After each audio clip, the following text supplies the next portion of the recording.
नमस्कार दोस्तों, आज इस वीडियो के अंदर मैं आपको एक इंपॉर्टेंट टॉपिक, बहुत ज़्यादा इंपॉर्टेंट टॉपिक जो मेंस के अंदर हमारा 15 से 20 नंबर का जुडिशरी के अंदर आता ही आता है, तो वो मैं आपको क्लैरिटी से समझाने वाला हूं। और मैं आपको ये बात के बारे में एक एश्योरेंस साथ में चैलेंज भी करूंगा कि आपको ये टॉपिक के बारे में इतनी क्लैरिटी से पूरी यूट्यूब पे कोई वीडियो नहीं मिलेगी। मैं आपको इस बात का चैलेंज भी दे रहा हूँ। अगर कोई मिलती भी है तो आप कमेंट बॉक्स के अंदर मुझे वीडियो का लिंक शेयर जरूर करिएगा।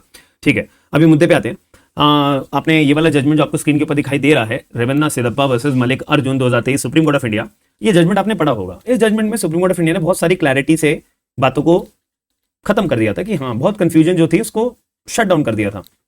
क्या बोला था कि अगर जो बच्चे लोग होते हैं जिनका जन्म होता है इनवैलिड मैरिजेस में, जो शादियां करी जाती हैं, तो उनमें से जो बच्चों का जन्म होता है वो बच्चे जो हैं अपने पेरेंट्स की जॉइंट हिंदू फैमिली प्रॉपर्टी में से भी शेयर क्लेम कर सकते हैं। बस ये बात बोल के खत्म कर दी बात। और साथ में एक बात ये भी बोली थी कि जो बच्चों का जन्म अपना वॉइड मैरिजेस या वॉइडेबल मैरिजेस में से भी हुआ है, उन बच्चों के पास भी अधिकार है कि वो अपने पेरेंट्स की जॉइंट हिंदू फैमिली में से प्रॉपर्टी में से शेयर क्लेम कर सकते हैं। बात खत्म हो जाती है। अब दिमाग में हमारे कंफ्यूजन बहुत सारी क्रिएट हो जाती है कि ये अपने आप में जो जॉइंट हिंदू फैमिली प्रॉपर्टी है, भैया ये कौन सी प्रॉपर्टी होगी, ये कंफ्यूजन है। और क्या क्या कंफ्यूजन है वो आपको मैं पूरी वीडियो के माध्यम से बताऊंगा। और पूरी वीडियो को शुरू से लेकर अंत तक देखोगे ना, मैं आपको चैलेंज देता हूं कि आपको लाइफ में कभी कंफ्यूजन नहीं आएगी।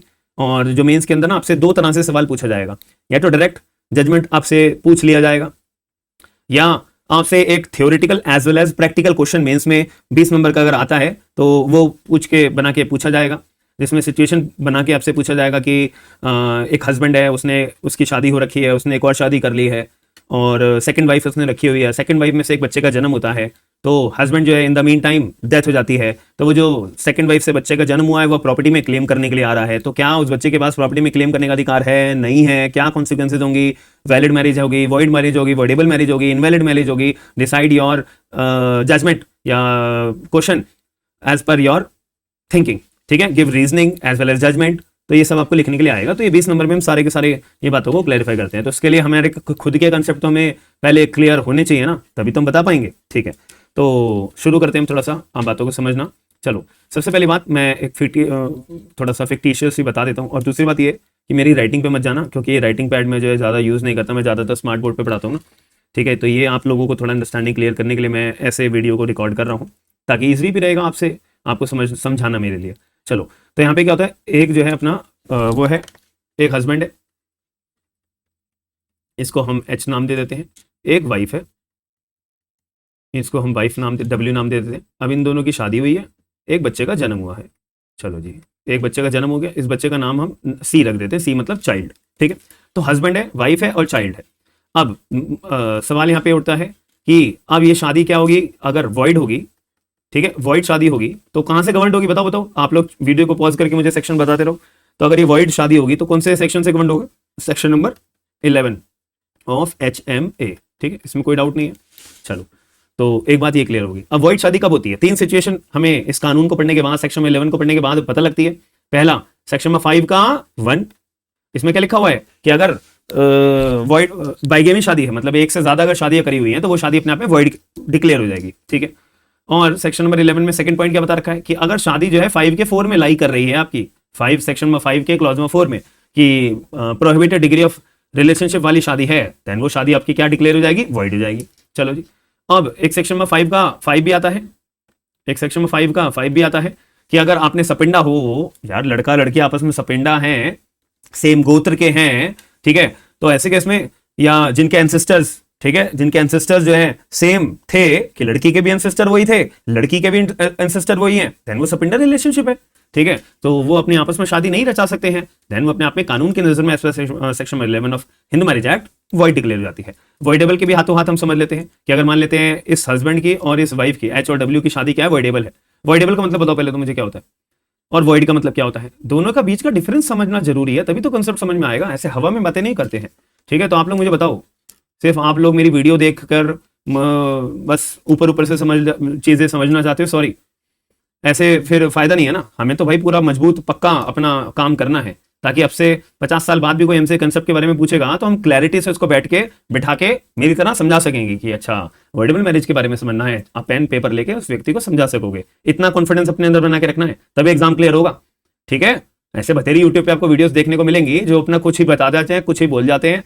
ठीक है, जजमेंट के ऊपर की एक हेडिंग पढ़कर सारा काम बता जाते हैं, ठीक है, ऐसे होगा ऐसे होगा। तो इन चीज़ों पे ध्यान ना देते हुए मैं कंसेप्चुअल क्लैरिटी बहुत होनी चाहिए। चलो, वॉइड शादी कौन सी होती है? वॉइड शादी का मतलब ये होता है कि यहाँ पे आपको किसी कोर्ट के दरवाजे की खटखटाने की जरूरत नहीं है, आपकी ऑलरेडी शादी वॉइड है, आपकी ऑलरेडी शादी जो है रद्द है।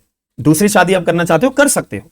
अगर ये 3 केसेस में आपका शादी का जो है वो अगर फॉल कर रहा है तो आपको किसी कोर्ट के पास दरवाजा खटखटाने की जरूरत नहीं है। जैसा प्लीज वॉइड शादी मेरी डिक्लेयर करिए, डिक्री मेरी जो है डिक्री दीजिए, नहीं जाने की जरूरत, ठीक है। तो वॉइडेबल शादी क्या होती है कि जब तक आप कोर्ट के पास दरवाजा नहीं खटखटाओगे, कोर्ट से डिक्री ऑफ नलिटी ग्रांट नहीं करवाओगे, तब तक कानून की नजर में क्या माना जाएगा? भैया आप दोनों मियां बीवी हो, आपकी शादी वैलिड है, दैट्स इट, ठीक है। वॉइड शादी कोर्ट जाने की जरूरत नहीं है, वॉइडेबल शादी कोर्ट जाने की जरूरत है। अगर आप अपनी शादी को रद्द कराना चाहते हो तो कोर्ट जाने की आपको जरूरत पड़ेगी,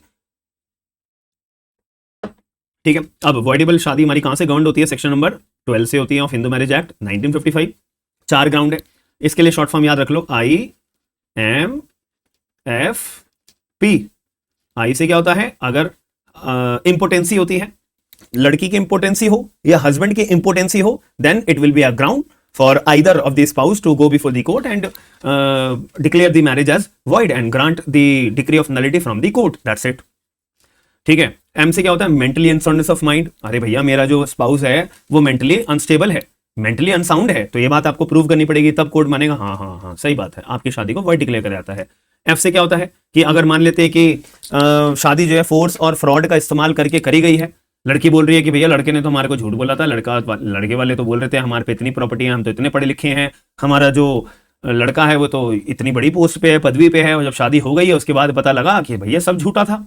तो यानी कि लड़की से जो कंसेंट ली है, लड़की वालों से जो कंसेंट ली है, वो फ्रॉड, झूठ, फरेब ये करके ली गई है, देन लड़की जो है कोर्ट में जा सकती है, जो शादी है उसको वॉइड डिक्लेयर करा जाए on the ground of section number 12 clause 1 का सी पॉइंट, फ्रॉड। अब ये होता है पी से क्या होता है? Pre marital pregnancy. ये केवल और केवल लड़के के पास ये अधिकार होता है कोर्ट में जाके शादी को रद्द डिक्लेयर करना। इसका मतलब क्या होता है?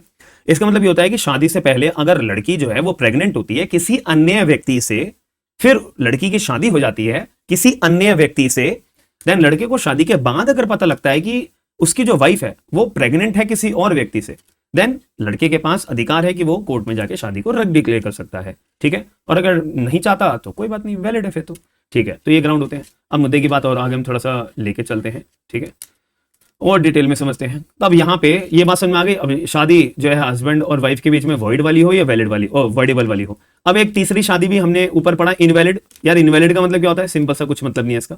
इनवैलिड का मतलब है ना तो कोई शादी वॉइड है, ना तो कोई शादी वॉइडेबल है, बचा क्या? इनवैलिड, ठीक है, ना तो वैलिड है, ना तो वैलिड है। तो चौथी कैटेगरी कौन सी आएगी? इनवैलिड। यानी कि अगर आपकी जो शादी है वो 5 के 1 वाली नहीं है, 5 के 4 वाली नहीं है, 5 के 5 वाली नहीं है, सेक्शन नंबर 12 के अंदर इंपोर्टेंसी वाली नहीं है, मेंटली अनसाउंडनेस वाली नहीं है, फोर्स और फ्रॉड वाली नहीं है, प्री मैरिटल प्रेगनेंसी वाली नहीं है, देन उसके बाद क्या बचा? आपकी शादी फिर और साथ में वैलिड भी नहीं है, तो आपकी शादी क्या मानी जाएगी? आखिरकार इनवैलिड मानी जाएगी। आपकी शादी क्या मानी जाएगी? इनवैलिड मानी जाएगी। सबको क्लियर हो गया? ठीक है। इनवैलिड का मतलब सिंपल सी बात समझ लो, इनवैलिड शादियां वो भी होती हैं कि जैसे कि एक लड़का, मैं एक हाइपोथेटिकल एग्जांपल दे रहा हूँ, एक लड़का लड़की आपस में कमरे में है, उन्होंने, लड़के ने लड़की को माला पहना दी, लड़के ने लड़के को माला पहना दी, चलो जी हो गई शादी। अब एक बात बताओ, क्या ये 5 के 1 के अंदर आ रहा है? बाई के में ये कोई नहीं, 5 के 4 वाली नहीं, 5 के 5 no, impotency, mentally unsound, force, pre marital pregnancy नहीं, ऐसे कुछ भी नहीं है, तो ये शादी वैलिड भी नहीं है, तो ये शादी क्या मानी जाएगी? इनवैलिड मानी जाएगी। ठीक है, ये बात समझ में आ गई? ठीक है, बस माला पहना दी एक दूसरे को और अपना पति पत्नी की तरह वो अपना जीवन व्यतीत कर रहे हैं। फिर ऐसी शादियों में से वॉइड वाली, वॉइडेबल वाली या इनवैलिड वाली, मैं वैलिड वाला ये जो है ना ये हटा भी देता हूँ आपके दिमाग में, नहीं तो कंफ्यूजन आएगी, सर आपने वैलिड क्यों लिखा हुआ है। ठीक है, तो अगर इन तीनों कैटेगरी में से कोई भी शादी हुई है और एक बच्चे का जन्म हुआ है, ये वाला बच्चा है, तो ये बच्चा क्या सी है? ठीक है, तो ये जो बच्चा है चाइल्ड, अब इस बच्चे के पास प्रॉपर्टी लेने का अधिकार कहां कहां से आ सकता है? सुप्रीम कोर्ट ऑफ इंडिया ने बोल दिया रेवन्ना सिद्धप्पा वर्सेस मल्लिकार्जुन 2023 में कि बच्चा जो है ना जॉइंट हिंदू फैमिली, मैं यहां पे ऐसे लिख देता हूं शॉर्ट फॉर्म में, जॉइंट हिंदू फैमिली प्रॉपर्टी में से अपने पेरेंट्स की प्रॉपर्टी में से शेयर ले सकता है। पेरेंट्स का मतलब क्या होगा? बच्चा जो है अपने पापा की प्रॉपर्टी में से शेयर लेगा और अपनी मम्मी की प्रॉपर्टी में से शेयर लेगा। पेरेंट्स का मतलब तो यही होता है हस्बैंड। ठीक है, मैं डब्ल्यू और एच और डब्ल्यू को यहाँ पे एच और डब्ल्यू के साथ साथ एक छोटी सी चीज और लिख देता हूँ, ये होगा इसके फादर और ये होगा इसकी मदर। ये बात इतनी छोटी सी क्लियर है? ठीक है। अब जॉइंट हिंदू फैमिली प्रॉपर्टी का मतलब क्या होता है? आप इसका मतलब ये भी समझ सकते हो, इसको बोलते हैं एंसेस्ट्रल प्रॉपर्टी। ठीक है, एंसेस्ट्रल प्रॉपर्टी यानी कि एक बात बताओ यार, एंसेस्ट्रल प्रॉपर्टी मतलब पूर्वजों वाली प्रॉपर्टी होती है। ठीक है, तो ये तो बच्चा ऐसा बच्चा है जो एक तरह से लेजिटिमेट बच्चा है तो सही, एज पर सेक्शन 16 क्लॉज 3 के तहत। ये हाँ, एक और छोटा सा कंसेप्ट, जो बच्चे का जन्म होता है अपना वॉइड मैरिज में से या वॉइडेबल मैरिज में से या अवॉइडेबल मैरिज में से, वो बच्चे को हम क्या किस नजर से देखते हैं? कानून की नजर में, दुनिया वालों की नजर में और कानून की नजर में वो बच्चे को किस तरह का टैग दिया जाएगा? उस बच्चे को टैग दिया जाएगा कि ये बच्चा अपने आप में क्या है? लेजिटिमेट बच्चा है। ये बच्चा अपने आप में क्या है? लेजिटिमेट बच्चा है। ये बात क्लियर होगी? ठीक है, लेजिटिमेट। और ये लेजिटिमेसी इसको कौन देता है? Section number 16 of Hindu marriage act. ये भी एक छोटा सा फैक्ट था जो मुझे लगता है आपको पता होना चाहिए। ठीक है, और इनवैलिड में से अगर कोई बच्चा होता है तो भैया वो बच्चा लेजिटिमेट बच्चा नहीं होता, वो इलेजिटिमेट होता है। ठीक है, वो इलेजिटिमेट बच्चा होता है। ये बात पे थोड़ा सा फर्क समझ लेना, मैंने ये बता दिया।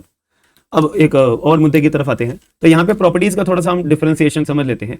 एक प्रॉपर्टी होती है हमारी एंसेस्ट्रल प्रॉपर्टी, एक प्रॉपर्टी होती है हमारी एंसेस्ट्रल प्रॉपर्टी, और एक प्रॉपर्टी होती है हमारी सेपरेट प्रॉपर्टी। ठीक है, सेपरेट प्रॉपर्टी जो एंसेस्ट्रल प्रॉपर्टी में से ही निकल कर आती है। और सुप्रीम कोर्ट ऑफ इंडिया ने जो बोला था कि जो बच्चे वॉइडेबल इनवैलिड मैरिज में से जन्म लेकर आ रहे हैं, उन बच्चों के पास जॉइंट हिंदू फैमिली प्रॉपर्टी में से शेयर लेने का अपने पेरेंट्स की प्रॉपर्टी में से अधिकार आ जाता है। तो वो कौन सी प्रॉपर्टी? सेपरेट प्रॉपर्टी में से लेने का अधिकार है। सुप्रीम कोर्ट ऑफ इंडिया ने सेपरेट प्रॉपर्टी में से बोला है, बट इतने क्लियर शब्दों में ये पता नहीं लगेगा। Honourable supreme court of India ये प्रिजम्पशन, ये एक्सपेक्टेशन रख रहे थे कि भैया हम कोई टीचर तो बैठे नहीं है, वी आर द जजेस, तो हमारा काम केवल जजमेंट देना है, बाकी का कंसेप्ट समझाने का काम टीचर्स का है, यानी कि हम लोगों का है। ठीक है, तो इसीलिए हमारे दिमाग में साइकोलॉजिकल फैक्टर ये आता था कि जॉइंट हिंदू फैमिली प्रॉपर्टी मतलब एंसेस्ट्रल, पूरी की पूरी एंसेस्ट्रल प्रॉपर्टी में से शेयर मांग लेगा। नहीं, गलत जवाब, गलत जवाब। कोई भी आपको ये टीचर पढ़ा रहा हो, गलत बोल रहा है वो, याद रखना। सेपरेट प्रॉपर्टी इसका मतलब क्या होता है? जैसे कि ये मकान है, ठीक है, ये प्रॉपर्टी है, अब इसमें भतेरे परिवार वाले रहते हैं, उनमें से ये जो एच है ये भी रहता है, ये इसका भी शेयर था। ठीक है, अब क्या हुआ, हस्बैंड जो फादर एक ही नाम है, इसने क्या करा भैया, इस प्रॉपर्टी में से क्या कि भैया अपने दादाजी को बोला कि मेरे को मेरी इस प्रॉपर्टी में से मेरे को हिस्सा करो, मेरे को चलता करो भैया, मेरे को मेरा हिस्सा दो, मैं चलूं फिर यहाँ से।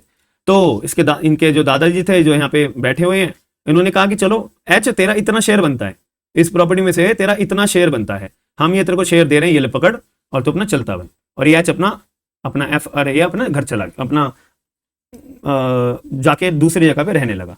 तो यानी कि जो ये प्रॉपर्टी का जो इतना शेयर है, joint Hindu family property ancestral property में से जो ये शेयर हस्बैंड को मिला, अब ये इसके पास शेयर आने के बाद इस प्रॉपर्टी का क्या नाम दिया जाएगा? इसको दिया जाएगा सेपरेट प्रॉपर्टी। अब ये एच के लिए क्या बन गई है? सेपरेट प्रॉपर्टी बन गई है। ये बात समझ में आ गई मेरी बात? तो अब जो ये बच्चा है हमारे, जो सी नाम का बच्चा है चाइल्ड, तो ये बच्चा या तो वॉइडेबल मैरिज में से आया, या वॉइडेबल मैरिज में से आया, या वॉइड मैरिज में से आया, या इनवैलिड मैरिज में से आया। तो ये जो प्रॉपर्टी में क्लेम करेगा, जो honourable supreme court of India ने यहां पे जो ये वर्ड यूज करा है जॉइंट हिंदू फैमिली प्रॉपर्टी वाली बात, तो ये एंसेस्ट्रल प्रॉपर्टी की बात नहीं करी हुई है, ये सेपरेट प्रॉपर्टी में से शेयर लिया जाएगा। सेपरेट प्रॉपर्टी में से भी कौन सा शेयर? जब एच और एफ को ये जो separate joint Hindu family property ancestral property में से जब शेयर मिल जाएगा, उसके बाद जो ये सेपरेट प्रॉपर्टी बन जाएगी, तो ये जो बच्चा है, इनमें से शादी में से जो बच्चा ये पैदा हुआ है, ये बच्चा इस प्रॉपर्टी में शेयर मांगेगा। इतनी बात क्लियर होगी? मेरे हिसाब से ये बात आपको क्लियर हो गई होगी। और अलग तरह की एक दूसरी प्रॉपर्टी भी होती है, जिसको हम बोलते हैं सेल्फ एक्वायर्ड प्रॉपर्टी, यानी कि जो एच ने अपनी खून पसीने की कमाई से भैया एक फ्लैट बनाया होगा, एक प्रॉपर्टी बनाई होगी, छोटी सी मान लेते 50 गज की, ठीक है, इतनी खून पसीने की कमाई से, तो ये इसकी सेल्फ एक्वायर्ड प्रॉपर्टी है। तो ये जो बच्चा है ये सेल्फ एक्वायर्ड प्रॉपर्टी में से शेयर मांग सकता है। ये बात आपको समझ में आ गई है? तो ये एक छोटा सा कंसेप्ट था जो मुझे लगता है कि हमारे दिमाग में हमारे टीचर्स के द्वारा एक गलत कंसेप्ट हमें बताया जाता है कि फिर जब हम पेपर में लिख के आएंगे ना मेंस में, भैया एग्जामिनर आपका बस ये पढ़ लेगा ना कि अगर आपने एंसेस्ट्रल प्रॉपर्टी या फिर इसका एक्सप्लेन नहीं करा, सीधा आपने जो 5-6 पन्ने भरे होंगे पूरा पन्ने काट के आपको 1 नंबर दे देगा, 20 में से 1। ये मेरी बात पे यकीन मानना, कहीं आपको लगे सर में मजाक कर रहे हैं या फिर नहीं, रियलिटी बता रहा हूँ। आप जज का पेपर दे रहे हो, मैजिस्ट्रेट का पेपर दे रहे हो, कोई एलएलबी का पेपर नहीं लिख रहे हो कि हाँ कुछ भी लिख के आएंगे, कोई भी केस लॉ लिख के आएंगे, कोई भी एक्सप्लेनेशन लिख के आएंगे, एग्जामिनर तो हमें 20 में से 15 नंबर दे ही देंगे। Sorry, it is a exam of judiciary, it will decide whether you are competent enough to clear the exam, whether your name should be listed or publish in the merit list or not. ठीक है, याद रखना, इस पर थोड़ा सा गौर करिएगा। तो आई होप आपको ये बात समझ में आई होगी। तो मुझे बताइएगा कि कितने लोगों को जो मेरे कंसेप्ट जो मेरे द्वारा बताया गया है, कितने लोगों को पता था, कितने लोगों को नहीं पता था। तो ऐसे ही मैं छोटे छोटे आपको कंफ्यूजिंग जो टॉपिक होते हैं उसके बारे में कोशिश करूंगा कि आपके दिमाग में मैं क्लैरिटी टाइमली बेसिस पे देता आता रहूं। तो ये वीडियो कैसी लगी है एक बार मुझे शेयर करके जरूर बताएगा, अपने point of view comment box के अंदर जरूर बताएगा। जो सवालों के जवाब मैंने आपसे पूछे हैं लॉयल्टी के साथ में मुझे जरूर दीजिएगा कि सर हमें पहले से ये पता था या नहीं पता था। ठीक है, चलो मिलते हैं, बाय, ठीक है, signing off, have a good day.